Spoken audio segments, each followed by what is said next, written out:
कल मैंने आपको जानकारी दी थी कि कैसे बड़गाम जिले में एक आतंकवादी के खिलाफ सुरक्षा बलों की कार्रवाई के दौरान पत्थरबाजों की फौज एक बार फिर से बाहर निकल आई थी। इन लोगों ने सीआरपीएफ और राज्य की पुलिस पर हमला किया, पत्थरबाजी की, उन्हें अपशब्द कहे, लेकिन सुरक्षा बलों ने संयम बरता और इस दौरान सुरक्षा बलों की कार्रवाई में एक आतंकवादी को मार गिराया गया और 3 पत्थरबाजों की भी मौत हो गई। यहां पर नोट करने वाली बात यह है कि सीआरपीएफ के 43 जवान और जम्मू कश्मीर पुलिस के 20 जवान सिर्फ एक आतंकवादी के चक्कर में जख्मी हुए। सुरक्षा बलों की यह कार्रवाई अलगाववादी नेता सैयद अली शाह गिलानी को बिल्कुल पसंद नहीं आई और उन्होंने घर बैठे अपने मोबाइल फोन की मदद से लोगों को भड़काने वाला भाषण दिया।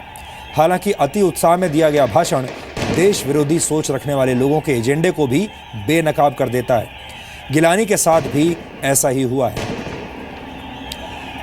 कल विश्लेषण के दौरान हमने आपको ये जानकारी दी थी कि पत्थरबाजों की फौज को भड़काने के लिए पाकिस्तान और उसके आतंकवादी युद्ध स्तर पर काम कर रहे हैं और इन लोगों का असली निशाना है जम्मू कश्मीर की 2 लोकसभा सीटों पर होने वाले उपचुनाव।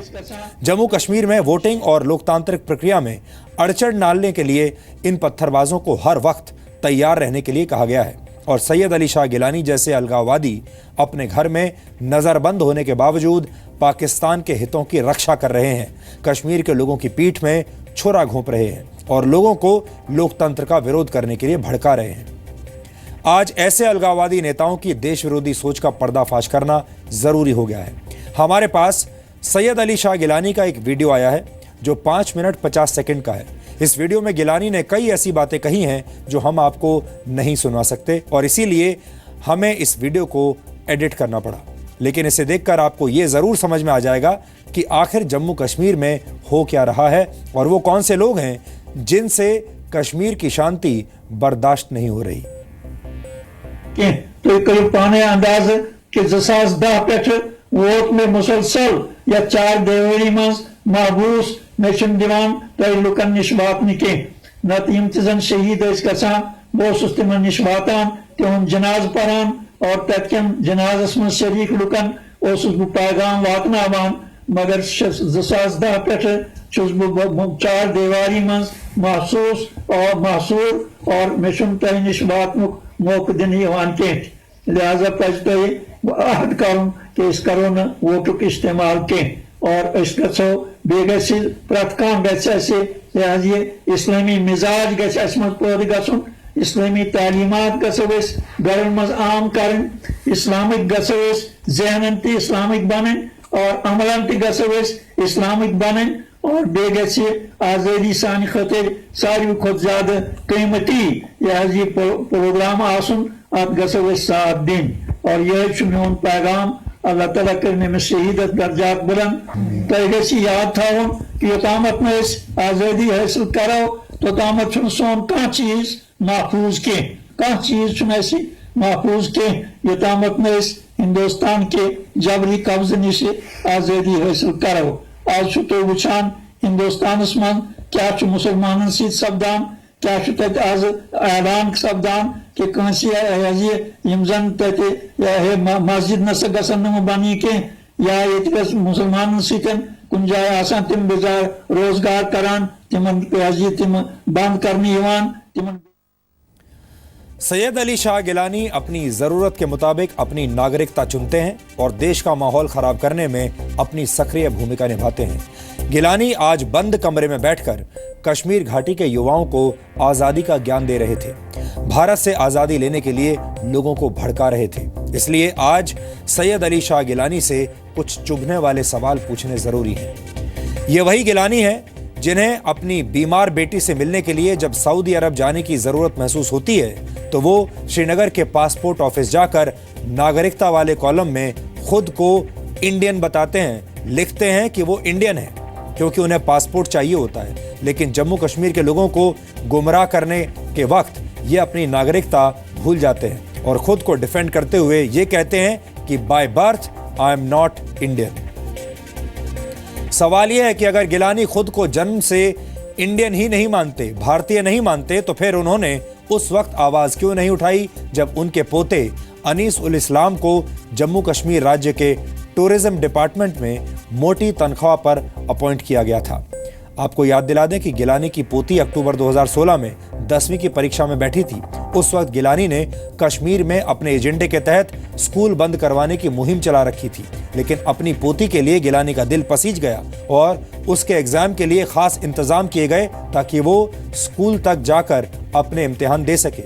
यहाँ हम स्पष्ट कर दें कि हमें सैयद अली शाह गिलानी की पोती की पढ़ाई से कोई समस्या नहीं है।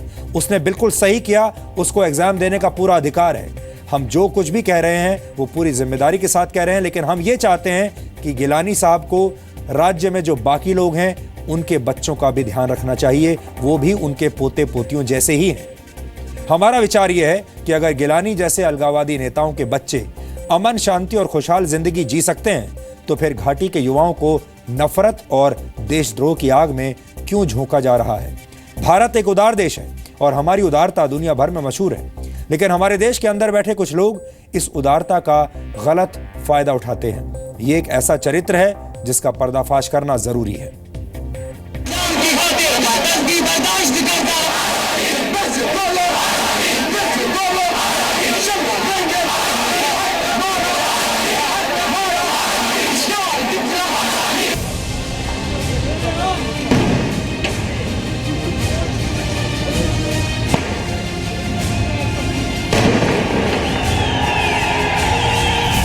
जो फोकस जो डाइवर्ट कर दिया जा रहा है वो कल ही नहीं, पिछले कुछ दिनों से और कई इंसिडेंट्स में हुआ है और जिसकी आप लोगों ने भी भर्त्सना की है। एम्बुश साइट, एनकाउंटर साइट के पास आ जाते हैं और बहुत ज़बरदस्त पत्थरबाजी करते हैं, एब्यूसिव लैंग्वेज का यूज करते हैं और वो लगातार ये कोशिश करते हैं कि जो एनकाउंटर साइट है उसके करीब आएँ और हमारे कॉर्डन को तोड़ दें। मगर 2010 पे 4 दीवारी में महसूस और महसूर और मिशन पे निश बात मौके दिन के लिहाजा पज पे अहद करूं कि इस करोना वोटों के इस्तेमाल के। कश्मीर घाटी को सुलगाने वालों सुधर जाओ, क्योंकि अब ऐसे नहीं चलेगा।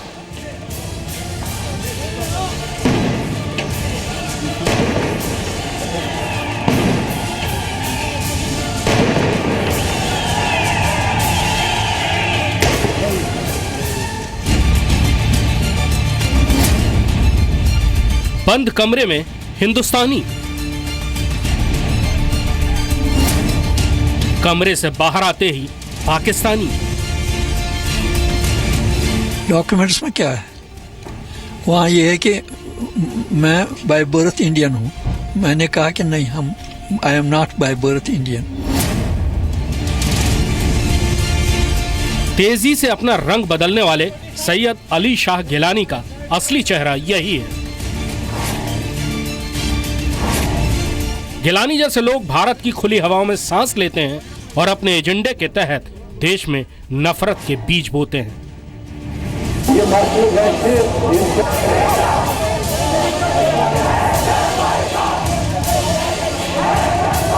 गिलानी जैसे लोगों के इशारों पर हजारों की संख्या में लोग एक आतंकवादी के जनाजे में शामिल हो जाते हैं।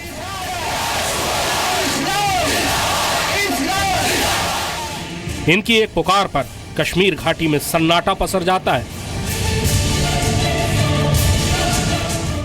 और फिर नजरबंद होने के बावजूद ये भारत की धरती में बिरयानी खाकर पाकिस्तान का एजेंडा चलाते हैं। और इस्लामी मिजाज गसुन, इस्लामी तालीमात गसोस घरन मज आम करन, इस्लामिक गसोस जहनन ते इस्लामिक बनन और अमलन ते गसोस इस्लामिक बनन और बेगसी आजादी सानी खतिर सारी खुद ज्यादा कीमती ये प्रोग्राम आसन आप गसोस 7 दिन। और यह चुनौन पैगाम अल्लाह ताला करने में शहीदत दर्जात बुलंद। खून का हिसाब दो, जवाब दो, जवाब दो, खून का हिसाब दो। सवाल यह है कि आखिरकार इस देश विरोधी ड्रामे को देश कब तक बर्दाश्त करता रहेगा? हाय हाय हिंदू सेना, हाय हाय हिंदू सेना, हाय हाय आरएसएस, हाय हाय गली गली में शोर है, दिल्ली आदमखोर है, गली गली में शोर है, दिल्ली आदमखोर है। बड़गाम में आतंकवादियों के खिलाफ सुरक्षा बलों की कार्रवाई के दौरान इन्हीं लोगों की शह पर पत्थरबाजी की घटना होती है।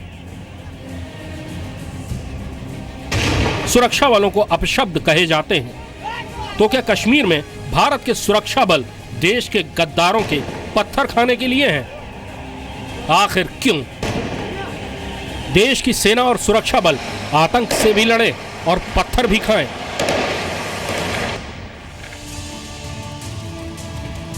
बड़गाम में हुए घटनाक्रम में सीआरपीएफ के 43 जवान और जम्मू कश्मीर पुलिस के 20 जवान जख्मी हुए थे।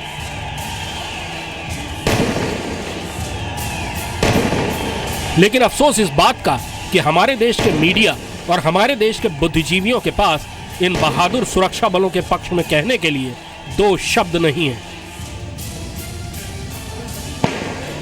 हाँ, इन पत्थरबाजों और अलगाववादी सोच का प्रचार प्रसार करने की फुर्सत सबके पास है।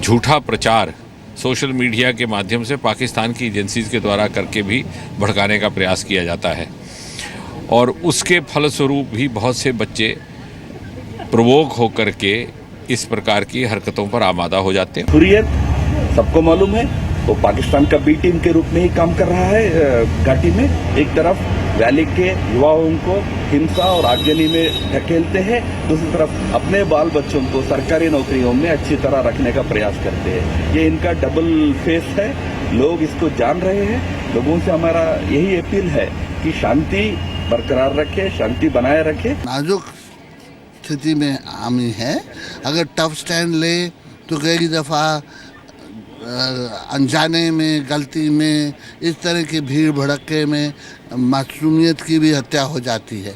उस पर लोग बर्दाश्त नहीं कर सकते और करना भी नहीं चाहिए। और अगर उनको बड़ा संयम से करना पड़ता है, आमी के लिए ये चुनौती का वक्त। प्रधानमंत्री जी तो कह रहे थे कि नोटबंदी के बाद जो स्टोन पेंटिंग का काम हो रहा था कश्मीर में, उस पर काफ़ी कमी आई है, लेकिन लगातार ये बढ़ रहा है। आतंकवादी हैं, उनके खिलाफ कार्रवाई होनी चाहिए, लेकिन वहाँ के नागरिकों पर किसी प्रकार का अगर कोई हमला या घटना होती है तो उसका आगे दूरगामी बुरा असर पड़ेगा। जिस समस्या का हल सियासी है, उसमें बंदूक या तशद्दुद की कोई गुंजाइश नहीं है। जब बेतहाशा बिला सोचे समझे गोलियों का इस्तेमाल किया जाए और जानबूझ के सिविलियंस को निशाना बनाया जाए, लोगों का गम और गुस्सा जो है, जो जो जो जो जो ठंडा होने के बजाय और तैश में आता है, जिससे मजीद नुकसान होता है। गिलानी जैसे लोग भारत विरोधी एजेंडा चलाने के लिए किसी भी हद तक जा सकते हैं और डीएनए में हमने कई बार आपको गिलानी की देशद्रोही सोच वाली तस्वीरें भी दिखाई हैं और जिसकी रग रग में पाकिस्तान बसा है, उससे कोई और उम्मीद की ही नहीं जा सकती।